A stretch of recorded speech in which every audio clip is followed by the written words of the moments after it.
வணக்கம். இன்னைக்கு நம்ம ரொம்பவே சுவாரஸ்யமான ஒரு விஷயத்தை பத்தி பார்க்க போறோம். உங்க சமையலறையில இருக்கிற உங்களுக்கு ரொம்பவே பிடிச்ச ஒரு சுவையான பொருள் உண்மையிலேயே ஒரு மாபெரும் மருத்துவ பொக்கிஷம்னு சொன்னா உங்களால நம்ப முடியுதா?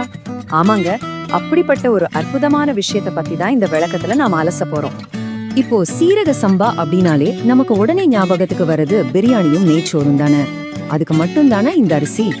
நம்ம ஊர்ல பலரும் அப்படிதான் நினைச்சிட்டு இருக்கோம். ஆனா உண்மை அது கிடையாதுங்க. இதோட அந்த அற்புதமான வாசனையும் சுவையையும் தாண்டி இந்த பாரம்பரிய அரிசியில அறிவியல் பூர்வமா நிரூபிக்கப்பட்ட நம்பவே முடியாத அளவுக்கு நிறைய மருத்துவ குணங்கள் ஒளிச்சிருக்கு. சரி, இன்னைக்கு நாம என்னென்ன பார்க்க போறோம்னா, முதல்ல பிரியாணியின் ரகசியம், ரெண்டாவது செரிமானம் மற்றும் நோய் எதிர்ப்பு சக்தி, மூணாவது புற்றுநோய் மற்றும் கெட்ட கொழுப்பை எப்படி எதிர்க்கிறது, நாலாவது உடல் எடை, சர்க்கரை மற்றும் தைராய்டு மேலாண்மை, கடைசியா நம் முன்னோர்கள் நமக்கு காட்டிய வழி. உள்ளே போலாமா? பகுதி 1, பிரியாணியின் ரகசியம். வெறும் சுவைக்காக மட்டும் இல்லாம இந்த சீரக சம்பா எப்படி ஒரு சிறந்த நோய் தடுப்பு மருந்தா செயல்படுதுன்னு இப்போ பார்க்கலாம். இதுல ரொம்ப ஆச்சரியமான விஷயம் என்ன தெரியுமா? இது சுவைக்கும் மனத்துக்கும் மட்டும் கிடையாதுங்க, உடலுக்கு பல்வேறு நன்மைகளை தரக்கூடிய மிகச்சிறந்த மருத்துவ குணங்களை இதுல பார்க்க முடியும். நம்ம முன்னோர்கள் இந்த குறிப்பிட்ட அரிசியை வெறும் ஆடம்பரத்துக்காகவும் சுவைக்காகவும் மட்டும் சாப்பிடல, அவங்க ஆரோக்கியத்துக்காகவே இது முக்கியமா பயன்படுத்தியிருக்காங்க. பகுதி 2, செரிமானம் மற்றும் நோய் எதிர்ப்பு சக்தி. இந்த அரிசி நம்ம குடல் மற்றும் செல்களோட ஆரோக்கியத்தை எப்படி பாதுகாக்குதுன்னு உங்களுக்கு தெரியுமா? பொதுவா சீரக சம்பா ரொம்ப ஈஸியா செரிமானமாக கூடியது. இதுல இருக்கிற அதிகமான நார்ச்சத்து, அதாவது ஃபைபர், நம்ம குடல் இயக்கத்தை சீராக்கி மலச்சிக்கல் பிரச்சனை வராம தடுக்குது. அது மட்டும் இல்லாம வயிறு உப்புசம், அஜீரண கோளாறு இதெல்லாம் நீக்குது.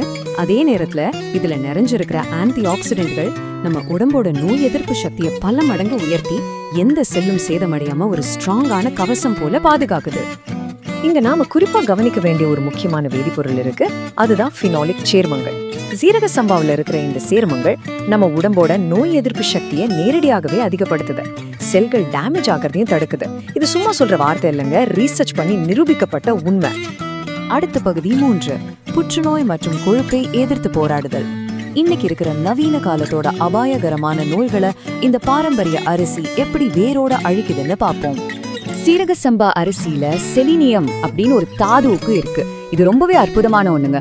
பெருங்குடல் மற்றும் மார்பக புற்றுநோய் செல்கள் உருவாவது தடுக்கிற அபாரமான ஆற்றல் இந்த செலினியம்க்கு இருக்குன்னு ஆய்வுகள் ஆணித்தரமா சொல்லுது. அதாவது புற்றுநோய்க்கு எதிரான ஒரு பவர்ஃபுல்லான நேரடி தடுப்பு ஆயுதமா இந்த அரிசி செயல்படுது. நினைச்சு பாருங்க, எவ்வளவு பெரிய விஷயம் இது. அது மட்டுமா, இது நம்ம உடம்புல இருக்கிற கெட்ட கொழுப்பை குறைச்சு நல்ல கொழுப்பை அதிகரிக்க செய்யுது. இதனால இதய நாளங்கள்ல கொழுப்பு படிகிறது தடுக்கப்பட்டு உங்க இதய ஆரோக்கியம் ரொம்பவே சிறப்பா பாதுகாக்கப்படுது. ஹார்ட் ஹெல்த்துக்கு இது ஒரு மாபெரும் நன்மைன்னு சொல்லலாம். பகுதி 4, உடல் எடை, சர்க்கரை மற்றும் தைராய்டு. இது எப்படி நம்ம உடம்போட மெட்டபாலிசத்தை சீராக்குற ஒரு மாஸ்டர் பேலன்சரா செயல்படுதுன்னு இப்போ பார்க்கலாம். பொதுவா சாதாரண வெள்ளை அரிசி சாப்பிட்டா ரத்தத்துல சர்க்கரை அளவு சடன் ஏறும். ஆனா சீரக சம்பாவோட குளுக்கோஸ் அளவு, அதாவது கிளைசெமிக் இண்டெக்ஸ், மத்த வெள்ளை அரிசிகளை விட ரொம்பவே குறைவு. அதனால ரத்தத்துல சர்க்கரை அளவை ஒரேடியா உயர்த்தாம ரொம்ப சீரா மெயின்டைன் பண்ண இது உதவுது. சர்க்கரை நோயாளிகள் கூட அளவோட சாப்பிடுறதுக்கு இது ரொம்பவே பாதுகாப்பானது. இதுல இருக்கிற நார்சத்து நம்ம உடம்புக்கு தேவையான எனர்ஜிய மெதுவா கொடுக்கறதால ரொம்ப நேரத்துக்கு நமக்கு பசி எடுக்காம தடுக்குது. இதனால தேவையில்லாத கொழுப்பு கரைஞ்சி உடல் எடையை கண்ட்ரோல்ல வைக்க ரொம்பவே உதவியா இருக்கு. அது போக நம்ம முன்னாடியே பார்த்த அந்த செலினியம் மற்றும் பிற தாதுக்கள் தைராய்டு சுரப்பியோட சீரான செயல்பாட்டுக்கு உதவுறதோடு ஒட்டுமொத்த மெட்டபாலிசத்தையும் தூண்டி உங்களை நாள் முழுக்க செம்ம ஆக்டிவா வச்சிருக்கு. பகுதி 5, நம் முன்னோர்கள் காட்டிய வழி. இவ்வளவு வியக்க வைக்கும் மருத்துவ பயன்களை நாம எப்படி முழுமையா பெறுவதுன்னு இப்ப பார்க்கலாம். இந்த மருத்துவ பலன்கள் முழுமையா நமக்கு கிடைக்கணும்னா ஏதோ விசேஷ நாட்களுக்கு, பண்டிகைக்கு மட்டும் பிரியாணி செஞ்சு சாப்பிடுறத நம்ம முதல்ல மாத்தணும். அதுக்கு பதிலா நம்மளோட தினசரி உணவிலோ இல்லைன்னா ரொம்ப ஈஸியா செரிக்கக்கூடிய ஒரு ஆரோக்கியமான கஞ்சியாகவோ செஞ்சு இந்த அரிசியை தொடர்ந்து நம்ம சாப்பிட்டு வரணும். 100%. ஆமாங்க, இதுதான் தரவுகள்ல பதிவு செய்யப்பட்ட மிக அழுத்தமான உண்மை.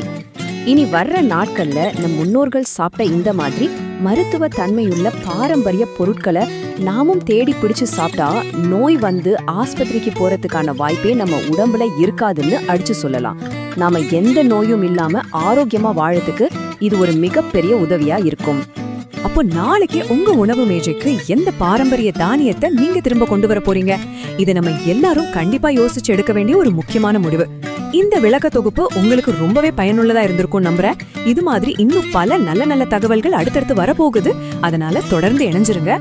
மறக்காம சப்ஸ்கிரைப் பண்ணி லைக் பண்ணி உங்க நண்பர்களுக்கும் ஷேர் பண்ணுங்க. இதுதான் உண்மை அன்பு மக்களே. நோய் இல்லாம வாழ்வோம். நன்றி, வணக்கம்.